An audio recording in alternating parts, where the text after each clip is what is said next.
నమస్తే అండి. Myself doctor Sandeep, physician, Hyderabad.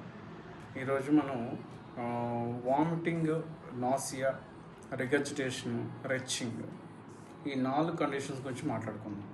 So nausea అంటే మనకి ఈ ఫోర్స్ఫుల్ వామిటింగ్, అంటే వాంతులు అనేది ఏమి రావు, కానీ ఆ ఫీలింగ్ ఆఫ్ వామిటింగ్ అనేది ఉంటుంది. సో రెండోది వచ్చి వాంతులు ఫోర్స్ఫుల్గా మన కడుపులో ఉన్న కంటెంట్స్ అన్నీ కూడా వెళ్ళిపోవడం అన్నమాట. అండ్ మూడోది వచ్చి రిగర్జిటేషన్లో మనకి ఈ రిఫ్లెక్స్ అన్నమాట. అంటే మనకి అన్నవాహికి కడుపుకి మధ్యలో ఒక స్పింక్టర్ ఉంటుంది. ఆ ఓపెనింగ్ ఒక సెకండ్ అలా ఓపెన్ అయినా మనకి ఆ కంటెంట్స్ అన్నీ కూడా పైకి రావడం, ఆ తర్వాత మళ్ళీ కూడా నార్మల్ అయిపోవడం, ఈ రిఫ్లెక్స్ అనేది జరగటం వల్ల వచ్చేదాన్ని రిగర్జిటేషన్ అంటారు. గొంతు వరకు వస్తుంది, బట్ మళ్ళీ నార్మల్ అయిపోతుంది. ఇప్పుడు ఎగ్జాంపుల్ పిల్లల్లో చూస్తే, చిన్నపిల్లల్లో పాలు అనేది వాళ్ళు వాంతులు చేసుకోరు, జస్ట్ పాలు పక్క నుంచి సైడ్ నుంచి ఇలా స్పిల్ అయిపోతుంటాయి. సో దాన్ని రిగర్జిటేషన్ లేదా రిఫ్లెక్స్ అని పిలుస్తాము. ఇది కంటిన్యూ అయితే అది ఈసోఫాగైటిస్, అంటే ఈ అన్నవాహికి సంబంధించిన గోడ మొత్తం కూడా ఇన్ఫ్లమేషన్, డ్యామేజ్ అవ్వటం జరుగుతుంది. అండ్ నాలుగోది వచ్చి రెచ్చింగ్ అంటాం. రెచ్చింగ్ అంటే ఇది మజిల్స్ బాగా ఎక్కువగా కాంట్రాక్ట్ అవటం వల్ల, కడుపు మజిల్స్ కానీ మజిల్స్ కాంట్రాక్ట్ అవటం వల్ల మనకి వామిటింగ్ లాగా వాళ్ళు సౌండ్ చేస్తారు, బట్ వామిటింగ్ ఏం రాదు. సో వామిటింగ్ ఏమి రాదు, గ్యాస్ట్రిక్ కంటెంట్స్ ఏవి కూడా బయటికి ఎక్స్పెల్ అవ్వవు.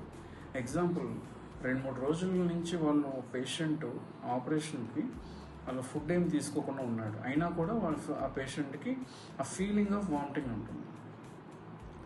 సో అలాగే కొంతమంది పేషెంట్స్లో ఈ రెచ్చింగ్ డ్యూ టు ఇన్ఫెక్షన్ అయిన తర్వాత, కడుపులో ఇన్ఫెక్షన్ అయిన తర్వాత వామిటింగ్స్ ఆల్రెడీ కంప్లీట్గా అయిపోయిన తర్వాత కడుపులో ఏమి లేదు అయినా కూడా వాళ్ళు సౌండ్ చేస్తారు వస్తున్నట్టు.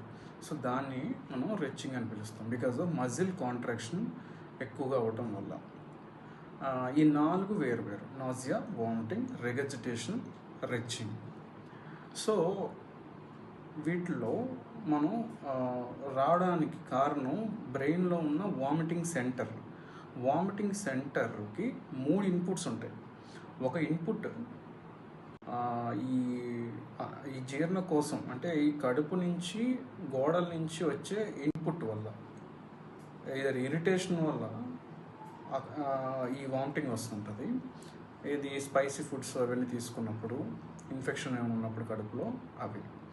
సో రెండో ఇన్పుట్, ఏదైనా బ్లడ్ చూసినా లేకపోతే బ్యాడ్ స్మెల్ ఎక్కడైనా మనం చూసినా, అప్పుడు మనం బ్రెయిన్ సెరిబ్రల్ కార్టెక్స్ నుంచి వామిటింగ్ సెంటర్కి వెళ్ళడం అన్నమాట.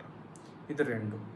మూడోది వచ్చి ఈ దూర ప్రయాణం చేసే వాళ్ళలో ఈ వామిటింగ్ వస్తుంది. అది వాళ్ళకి వెస్టిబులర్ సిస్టమ్ అని చెవి దగ్గర ఉంటుంది. ఆ సిస్టమ్ యాక్టివేట్ అయ్యి అక్కడి నుంచి వామిటింగ్ సెంటర్కి వెళ్తుంది, వెస్టిబులర్ సిస్టమ్. సో ఈ స్టమక్ వాల్ నుంచి కానీ, సెరిబ్రల్ బ్రెయిన్ కార్టెక్స్ నుంచి కానీ, లేకపోతే ఈ వెస్టిబులర్ కార్టెక్స్ నుంచి కానీ, వెస్టిబులర్ సిస్టమ్ నుంచి కానీ మన బ్రెయిన్ సెంటర్కి వెళ్ళి, అంటే వామిటింగ్ సెంటర్కి వెళ్ళి అక్కడ మీకు వామిటింగ్ అనేది జరుగుతుంది.